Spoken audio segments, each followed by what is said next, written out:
come in. Welcome. I'm E.G. Marshall. Welcome to the fear you can hear. Welcome to the world of terrifying imagination. We are about to bring you a tale of magic. What a word, magic. What do we mean by magic? What are we thinking when we say something is magical?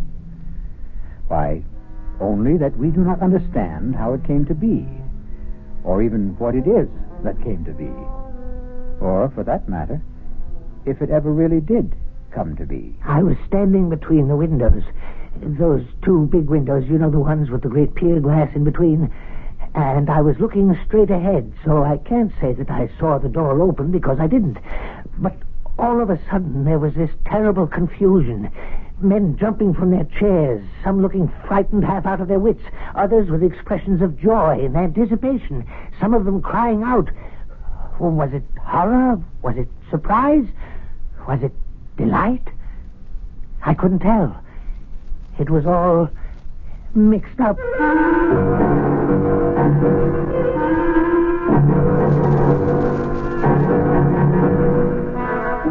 Our mystery drama, The Walls of Jericho, was written especially for the Mystery Theater by Elspeth Eric and stars Robert Dryden.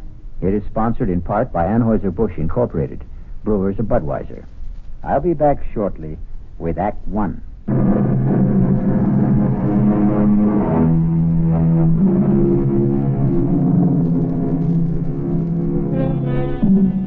Anything can have magic. A name, a poem, a face, a touch, a phrase of music, a sudden silent thought that brushes across the mind. But it won't be captured. No, not magic. For magic merely happens. Watch out. Ready or not, here it comes. It's cold in here, don't you think, Cudworth? Well, Dwindle's gone to fetch another log. We'd best hurry, or the fire will have burnt itself out completely.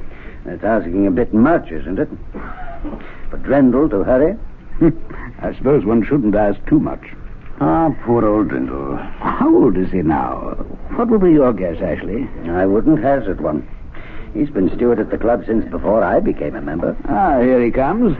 I don't like to see him carrying a log that size. Oh, Dwindle. You wanted something, Mr. Ashley? Half an hour ago, Dwindle, I asked for a brandy and soda. But you have your brandy, Mr. Ashley. Ah, but have I my soda? Haven't you? Oh, you haven't. I'll get it for you right away, sir. Right away. Possess your soul in patience, Ashley. Now, the club should really start to think of retiring him, wouldn't you say? Start to think? That's all we ever do. We never actually get on with the thinking, do we? Oh, hello. Everybody, have you seen this? Who's making that racket? Higgins just came in. Oh, him. Have you seen it? Have you? Seen what, Higgins? Well, I just took it off the bulletin board, Winthrop. Now, you're president of the club. You should be the first. Read it aloud. At 4:00 in the afternoon of January 12th, the devil will come down the chimney of the fireplace in the members' lounge. Let's see that. I just this minute took it off the bulletin board. Now, who's playing jokes around here? Now, who wrote this? Did anyone here put this notice up on the bulletin board? Let me see it, Winthrop. At 4:00 in the afternoon of January 12th, the devil will come down the chimney of the fireplace in the members' lounge. What the... that fireplace right there. How very interesting. Not interesting at all.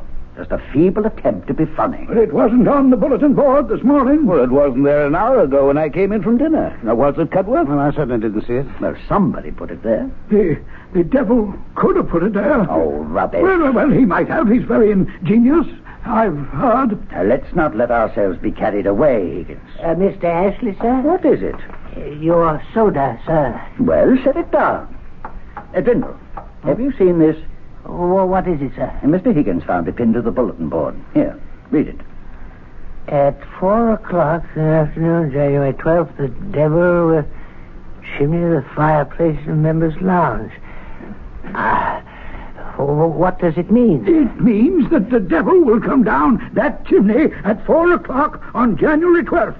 That's what it means. Oh, surely not, Mr. Higgins. Definitely not. It's a joke, isn't it? Of course it is. But, on the other hand... really, Cudworth, you and your other hand... let's mark it down as a joke until we know better. At least until then. Anyway, until the afternoon of January 12th at 4 o'clock.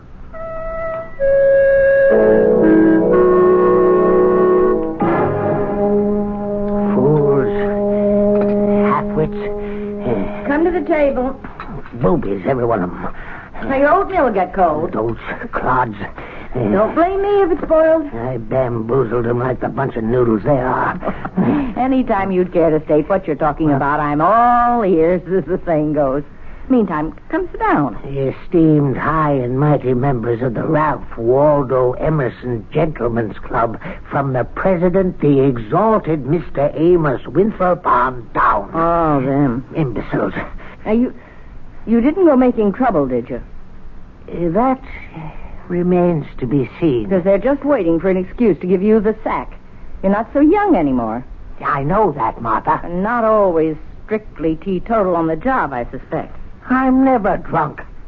Well, a man needs to be a little elevated to spend 10 hours a day with those Back Bay snobs, but I flim-flammed them. Now, look here, Timothy Grindle. Don't you go doing anything to raise the hackles on those gentlemen. Nincompoops. Because if they should give you the old heave-ho, you know where you'd wind up, don't you? Right here at home with me, and I won't have that. They're not about to fire me, not right away.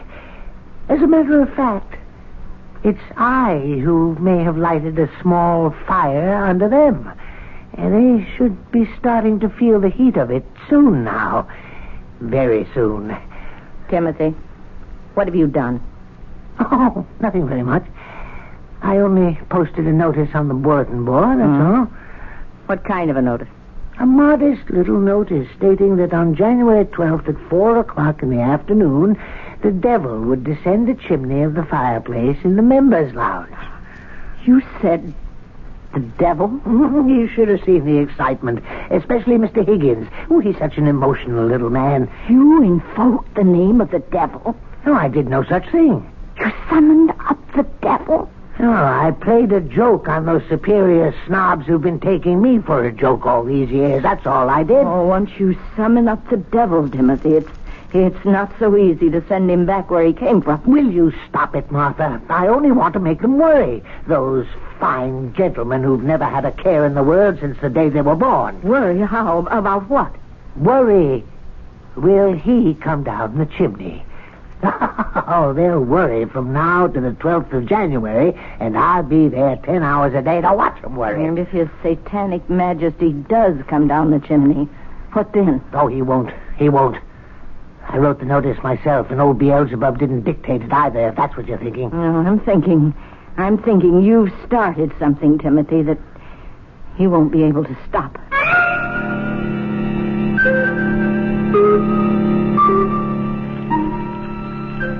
Your coffee, Mr. Winthrop? Oh, thank you, Grindle. That's quite a fire you've got going there. I always try to keep up a good, smart blaze, sir. Nothing special about this particular fire, Grindle? No, sir. It's January 12th, Grindle, and precisely 3 minutes before 4 in the afternoon. Is it indeed, sir? Oh, come off it, Grindle. Surely you're not indifferent to the heralded appearance of the Prince of Darkness down the chimney? Well, it's really no concern of mine, Mr. Winthrop. No, the membership doesn't share your aplomb, Grindle. Lounges filled to overflowing. Oh, so it is, sir, and I'd best stir myself. Other gentlemen will be wanting coffee. Bring me a brandy, Grindle, if you have the time. All the time in the world, Mr. Higgins. Old Grindle's the only cool character in the room. Even Ashley, who thinks this whole thing's nonsense. Ashley doesn't even believe the devil exists, for goodness sakes. Well, he's still been sitting on that little hassock by the fireplace since noon. I tried to get him to lunch with me, but he wouldn't budge. Oh, suspects a trick, no doubt. What do you? Well, it is possible, I suppose. But who'd want to play a trick like that? I mean, even if someone wanted to, how'd he go about it? Now suppose something, or someone, descends that chimney at 4 o'clock, as I am firmly persuaded he will. Who or what could do that? There's a great roaring fire going. Drindle saw to that. Well, suppose someone with a perverse sense of humor should toss a dummy down the chimney. We'd find it afterwards. Well, none of it was reduced to ashes. But something would remain. It couldn't all burn up. Am I right? Well, ask Cudworth. He's the brainy one. Gentlemen, all prepared for the big moment? Hello, Cudworth. Only the devil himself could survive a trip down that chimney. Am I right, Cudworth? I'd say so, yes. It's nearly time. Nervous? Well, I don't know what to think. I mean, I don't know what to expect. The whole thing is nerve-wracking. Positively devastating. It's time. What's that? It's him. It's him. The devil himself. He's there. See him? There he is. There is certainly something there. Someone. Oh, it's the devil. It's old Harry, the devil. Is it really the fiend? Look at him, standing in the flames. He's laughing. Is he really laughing? Oh, that old serpent. Look at him. He's gone. No, he's not. He's still there, in the flames. Laughing in the flames. He's... Well, now he's gone. Well, that was quite an experience. Yes, it was. Oh, it was the most wonderful thing that's ever happened to me in my entire life. Oh, really extraordinary. Well, now, are you all satisfied? What do you mean by that, Ashley? His Satanic Majesty failed to put in an appearance. Of course he put in an appearance. You didn't see him? Don't tell me you did. Of course we did. He was all in black, head to No, he was dressed in red. Black and red, I thought. Well, he had red hair. You couldn't see his hair. He wore a cap. Saw his hair. It was sort of waving in the flames or a draft or something, but it never caught on fire. I distinctly remember noticing that. He wore a cap. You couldn't see his hair, and his mustache was black. No cap. A cap and a big black cape. He kept his cape around him all the time he was standing there. Yes, but the cape was red, a very bright red. Now listen to yourselves. Listen, will you? You all saw him. You all say you did. But each of you saw something different. Red cape, black and red cape. Why, it's ludicrous. It is not ludicrous at all. We were all overexcited, all worked up over this thing, and maybe our accuracy, our powers of observation were impaired. That's possible. Except, I know, he wore a big black cape. Beg pardon, Mr. Higgins? Yeah, don't bother me now, Drindle. Your brandy, sir. Now, Brindle, settle this argument for us, will you? What was the devil wearing?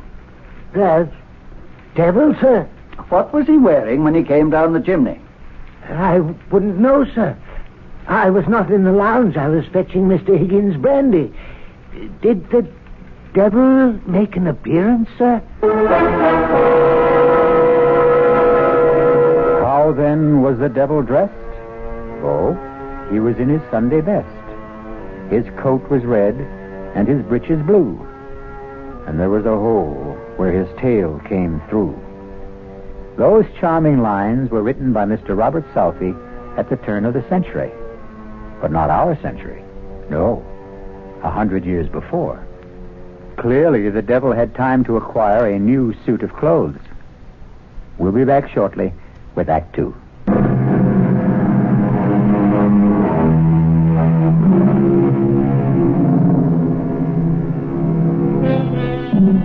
Did the devil indeed descend the chimney of the Ralph Waldo Emerson Club in the afternoon of January 12th and stand laughing in the flames? There isn't complete agreement among the club members even now, more than a month later. Cudworth, I have to talk to you. Sit down, Winthrop. Have you seen it? I've seen it. It wouldn't do any good to take it down from the bulletin board, I suppose. Well, half the membership's already seen it and told the other half. Lightning strikes again. I never dreamed it would, did you? Well, it's a slightly different bolt of lightning this time. Not the devil. The white goddess, I believe the notice said. I copied it down. On February 8th, at 6 o'clock in the evening, the white goddess will run naked through the members' lounge. Naked, eh? Cudworth, just who is the white goddess? Daughter of Astarte, I believe. And, just who is Astarte? I'm sorry not to be up on these things, but it's not really in my area of concern. I believe Astarte is the goddess of fertility and sexual love. You don't say. That would account for her being naked, wouldn't it? Cudworth, do we still believe in such things? Goddesses of sexual love? Why shouldn't there be such a goddess? And why shouldn't she have a daughter? And why shouldn't the daughter be called the white goddess? You don't believe she'll run naked across the members' lounge, do you? I didn't believe the devil would come down the chimney. But you did see him, didn't you? Yeah? Or something that looked very like him. Assuming, of course, I know what the devil looks like. Cudworth, I saw his horns. Did you indeed? Have you seen it? Have you seen the notice? Yes, we've seen it. Do you know that members are pouring in from all over the country? Oh, no. Members that haven't been inside the club in 20 years. We can't even begin to put them up. Half of them are stopping at hotels. Oh, heaven help us. Oh, cheer up, Winthrop. There's a chance the white goddess won't show. I don't know, Cudworth. I have a sinking feeling that she will.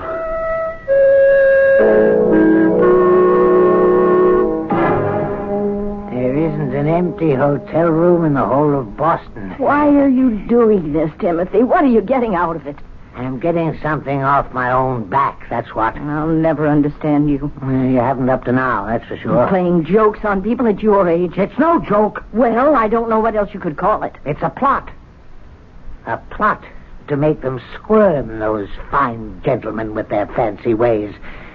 Why should they go through their entire lives without knowing a moment's uncertainty or a pang of anxiety? They're always so damn sure of themselves.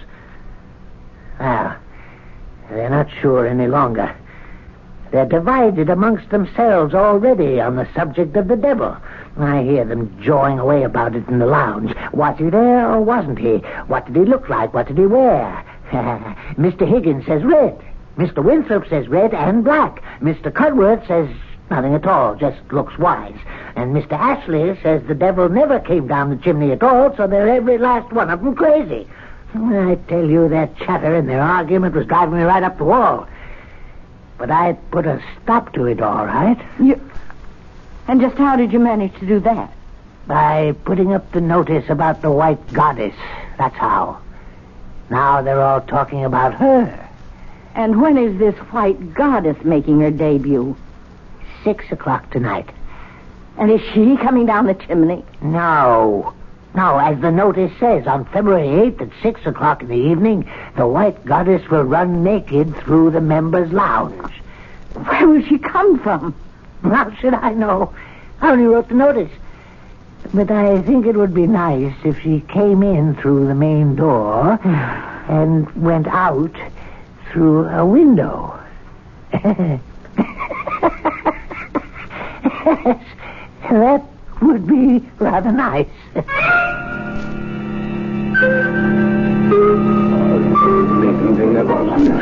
And the room is filling up. It's amazing.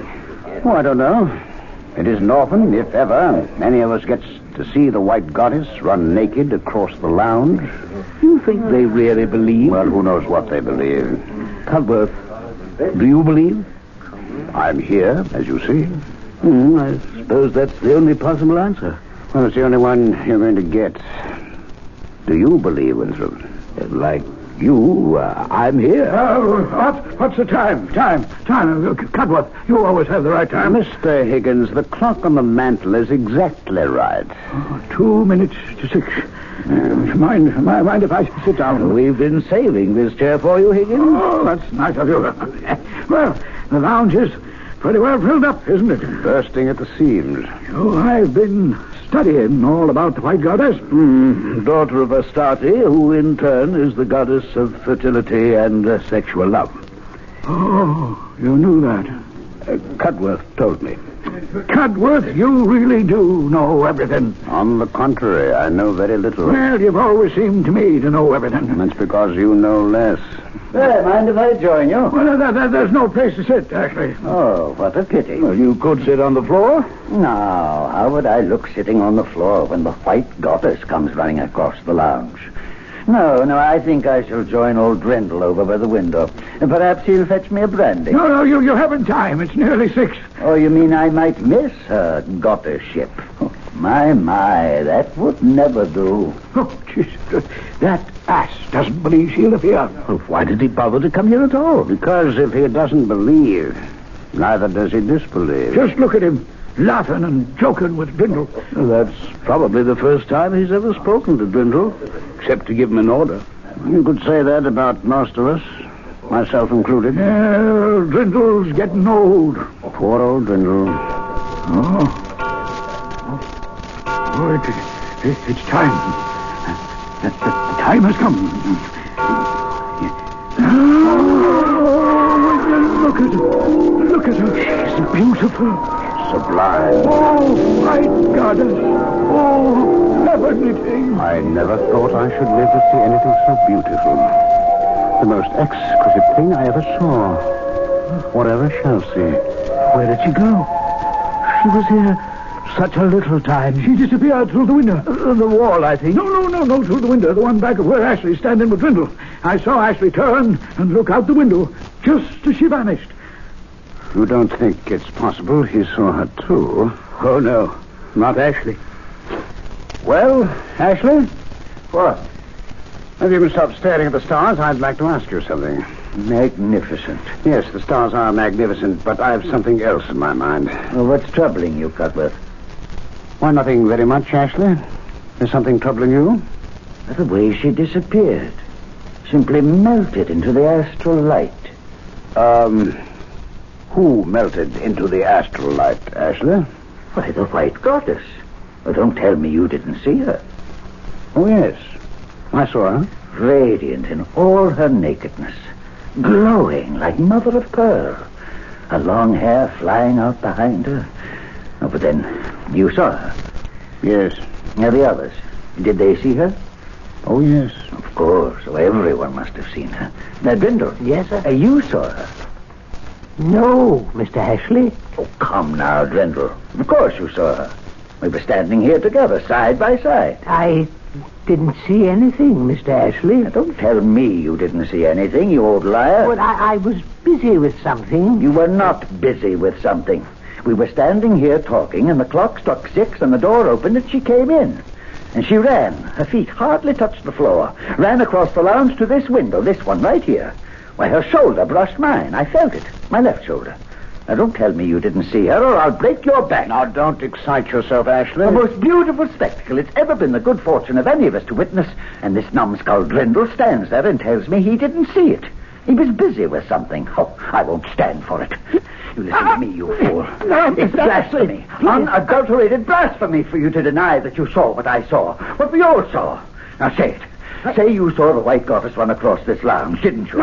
Didn't you? You say it, or I'll choke the life out of you. Ashley, this is going too far. He saw her. I know he saw her. Now, Mr. Ashley, please, you're choking me. He saw it. He's going to admit it. Ashley! Oh, why couldn't you stay out of this, Cudworth? Now, you might have killed him. Are you all right, Drindle? Yes. Yes, I'm all right. Oh, Ashley, go into the bar and buy yourself a drink. You need it. Yes, I need it. I need it, all right. You're sure you're all right, Drindle? Yes, quite sure, Mr. Cudworth. Oh, by the way, Drindle, did you see the white goddess or didn't you? You don't need to be afraid to tell me. Either way. I didn't see anything, Mr. Cudworth. You see, I was busy with something, and No, I didn't see anything at all.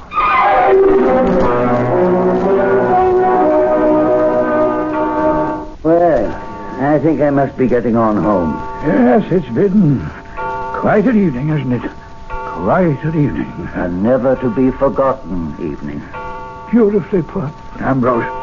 Well, come along. I'll drop you off. Thank you. So long, everyone. Night all. Oh, wait up, Ashley. Yes, I'll wait for you. Well, Cudworth? A never-to-be-forgotten evening. Well, at any rate, one I'll never forget. I fancy none of us will ever forget. You leaving now? No, I'm going to stay until the room's cleared. It's about cleared now.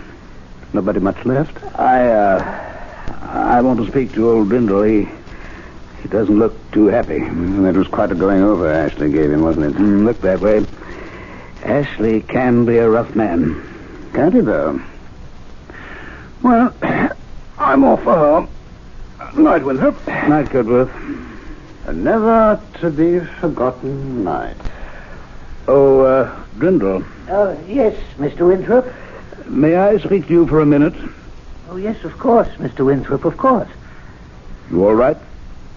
Perfectly all right. I couldn't help noticing you and Mr. Ashley seem to be having an altercation of some sort. Mr. Ashley was angry, sir, because I wouldn't say I saw the White Goddess. And why wouldn't you say you saw the White Goddess? Because I didn't see her. But we all saw her, Brindle. Even Mr. Ashley saw her. She wasn't there. But, my dear man, she was there. She ran across the lounge all naked, just as the notice said she would. Now, why do you persist in denying it? Because I wrote the notice. Oh, now, Brindle. And I wrote the other one, too, about the devil coming down the chimney. I wrote them both, and I made them up out of my head. Why are you lying to me, Brindle? I'm not lying, sir. But of course you're lying. I don't know why you're lying. Perhaps to make yourself important in our eyes. I am not lying. But we all saw her, Brindle. It was the most exquisite moment of our lives. We saw her. Therefore, you're lying.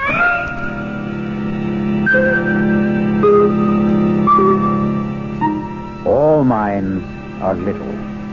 In this great universe of ours, man is a mere insect as compared with the boundless world about him, as measured by the intelligence capable of grasping the whole of truth and knowledge. Yes, Virginia, there is a White Goddess. We'll be back shortly with Act 3.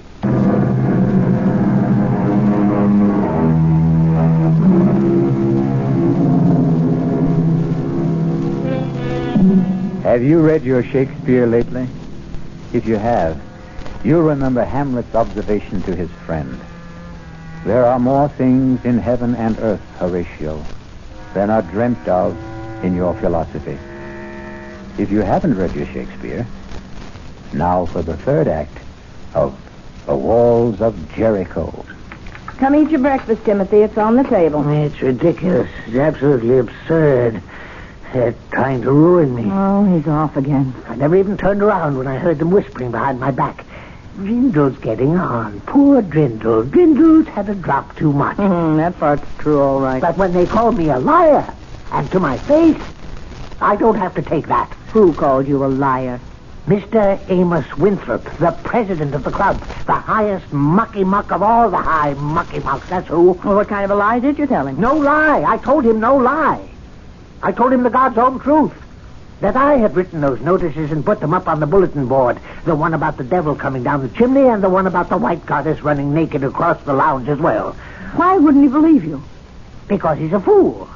The biggest fool in a pack of fools. I said, why wouldn't he believe you? He says he saw the devil, saw him come down the chimney and stand in the flames, and that most of the others saw him too. All but Mr. Ashley and a few other disbelievers. Oh, you should never have invoked the devil. I told you that at the time. But even Mr. Ashley is saying that he saw the White Goddess run across the lounge. Radiant in her nakedness, he says, glowing like mother of pearl. Imagine Mr. Ashley talking like that. He says she brushed up against him, against his shoulder, and then went out through the window and melted into the astral light. Mr. Ashley, of all people. Maybe it happened. How could it have happened when I made it all up? Well, come eat your breakfast. No, I can't. I'm too upset. You're more upset than they are. Those fine gentlemen you were going to teach a lesson. Oh, don't you worry. I'll fix them. I'll put up another notice. Oh, now, Timothy, don't start up again. Only this time I'll make it so crazy, so outlandish, they'll see that it's only a joke. They won't be able to help themselves. Yeah, now, let's see. Where's a pen? And a piece of paper. Now, what shall I... I need to get them excited, all worked up, waiting for something, and then they're let down when it doesn't happen. That's what I'm after. Yes, I've got it. On March the 2nd at 5 o'clock... You see, they'll all be having drinks in the lounge about that time. At 5 o'clock, a leopard will enter... No, not a leopard. A tiger will enter the members' lounge. How's that? As long as you don't make it the devil. No, better yet. 3 tigers will enter the members' lounge. No, I don't like enter. It's too sedate sounding, too tame. I will come through the windows. No, will crash through the windows. Yes, that's good. Crash through the windows of the members' lounge. There. That should put Mr. Winthrop in his place.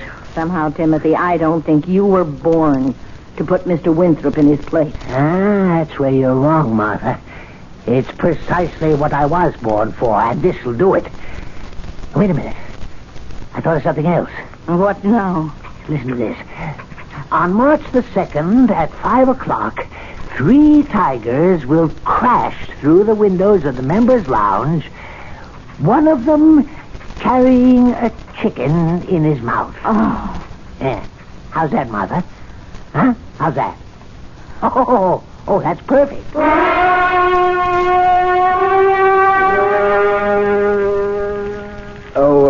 Grindle.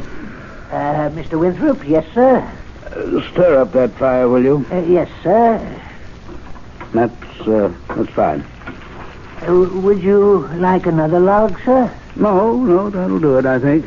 Weather's letting up a bit. Yes, it seems to be. You're in the club a bit early today, sir? Yes, a bit. Why, yes, it's only a little after 4. Are you waiting for the tigers, sir? How's that?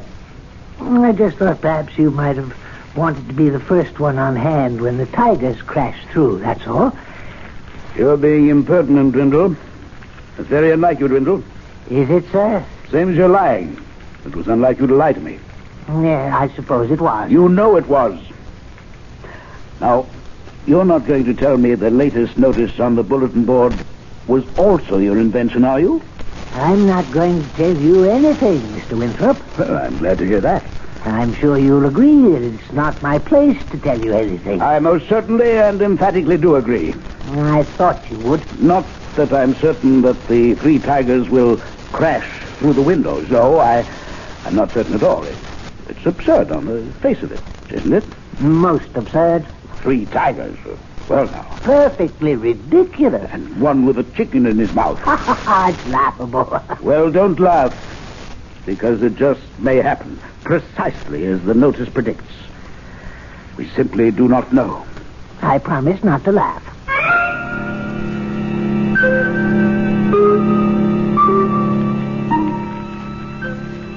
Nervous, Cudworth? A few flutters. It's the uncertainty, of course. I've been here since 4 o'clock. Can you imagine that? I had a hard time staying away myself. I had a few sharp words earlier with Dwindle.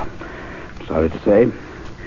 The old man's getting very independent, very opinionated. Where is he? He's usually around taking drink orders by now. And he's standing over there by the main door looking very superior. We really have to retire that fellow, Cudworth. Winthrop.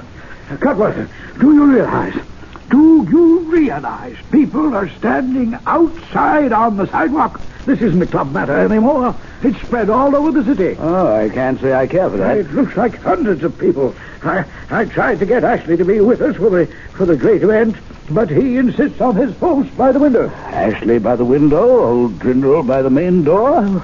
Well, we're well covered. We should be quiet. It's time. I don't think our conversation will either deter or encourage the tigers. Yes, but all the same, you quiet.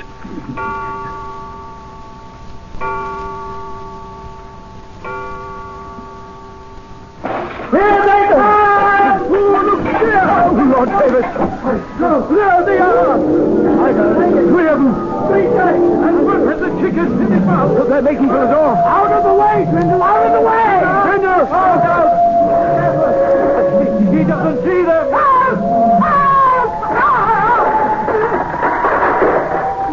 Cudworth, did they...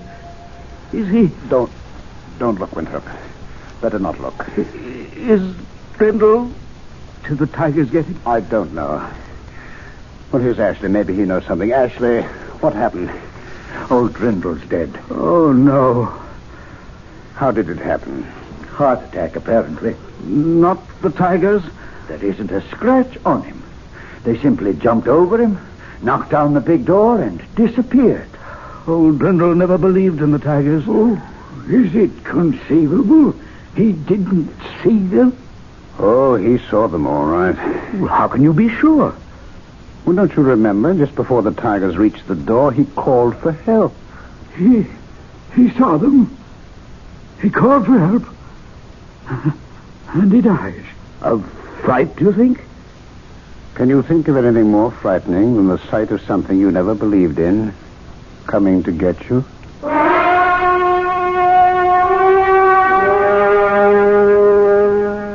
Let's step in here for a few minutes, gentlemen. We won't be disturbing you, Katie, if we use part of the lounge, will we? What happened in here, Mr. Winthrop? Who upset all the furniture? A little fracas, Katie, with some unexpected visitors. Let's set our drinks down here. Pull up chairs, everybody. There's a few that weren't overturned. Well, we'll have a new steward tomorrow. They're promoting someone from the dining room. You never hold a candle to Drindle, no matter who he is. Drindle was a good man. If you gentlemen are going to be using this room, I can clear out and come back later. Now, you go right ahead with your cleaning, Katie, if you don't mind sweeping around us. That's all right with me. There certainly isn't mess. Gentlemen, I asked you to meet with me here because I have a confession to make. I'm sorry I didn't tell you before, but... Well, I didn't. But now I must. After the incident of the White Goddess, gentlemen, Brindle told me that he himself had posted those notices on the bulletin board. Brindle? The one about the devil? And the White Goddess? That one, too? I didn't believe him. After all, we saw the devil, most of us, and we all saw the White Goddess. And to believe Drindle would be to admit that he had the power to summon them up. What about the three tigers? One with a chicken in his mouth? We saw them, too. And in all probability, so did Drindle. And the sight killed him. Is it possible that a man like Drindle had the power to invoke such things? Well, I must now concede that he did. There I must take issue with you, Winthrop. Drindle only put up the notices. The power lay within us, the membership. I, for one, claim no such power. You, for one, have no such power, Ashley. Nor have I. Nor has Winthrop or Higgins or any member of the club separately or consciously. But unconsciously and collectively, the power is ours. Together and without knowing it, we can do such astounding things. Together and without knowing it, we are constantly doing astounding things, are we not? And always have. Both for good and for evil. I call your attention to the biblical story of the Battle of Jericho, we all know that stone walls cannot be shattered by a band of men marching round them, a final blast of trumpets and a great shout. We know that. And yet it happened. The walls of Jericho fell. Why did they? Consider the circumstances. The Israelites outside the fortress city, the eagerness, the expectancy, and above all, the desire and the belief. Consider the steady tramp of marching feet. Consider the narrowed concentration of the marchers. No man divided in his mind, and no mind divided from the mind of any other man. Consider the psychic pressure created by such a congregation. Mass hallucination? It was no hallucination that Jericho fell to Joshua. No. I should call it mass projection. And that's what happened here? To us? We, all of us, acting in concert, projected these apparitions by the sheer force of our unconscious minds. Then we weren't wrong. We really saw them. The devil, the white goddess, The 3 tigers? one with a chicken in his mouth.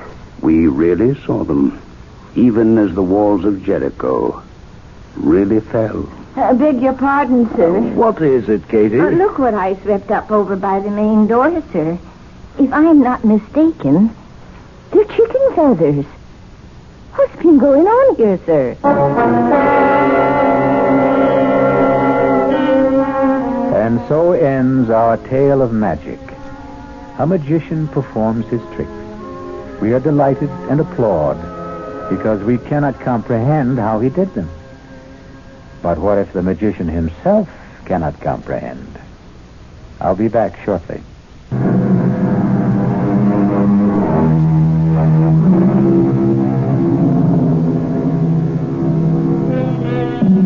Seek to know the truth, for the truth shall make you free. I believe that, but it's a long search and a weary one. And let's be glad that a lot of mystery remains, and there's a little magic here and there along the way. Our cast included Robert Dryden, Mary Jane Higby, Ian Martin, Ralph Bell, Guy Sorrell, and Sidney Walker. The entire production was under the direction of Hyman Brown. Radio Mystery Theater was sponsored in part by the Kellogg Company, makers of Kellogg's Special K cereal. This is E.G. Marshall inviting you to return to our Mystery Theater for another adventure in the macabre. Until next time, pleasant dreams.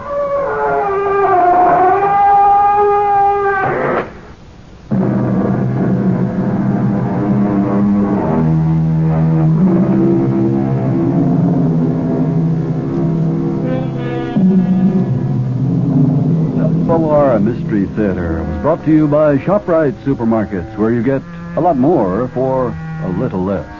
By Suburban Savings, with offices throughout North Jersey, and by your New Jersey Dodge dealer.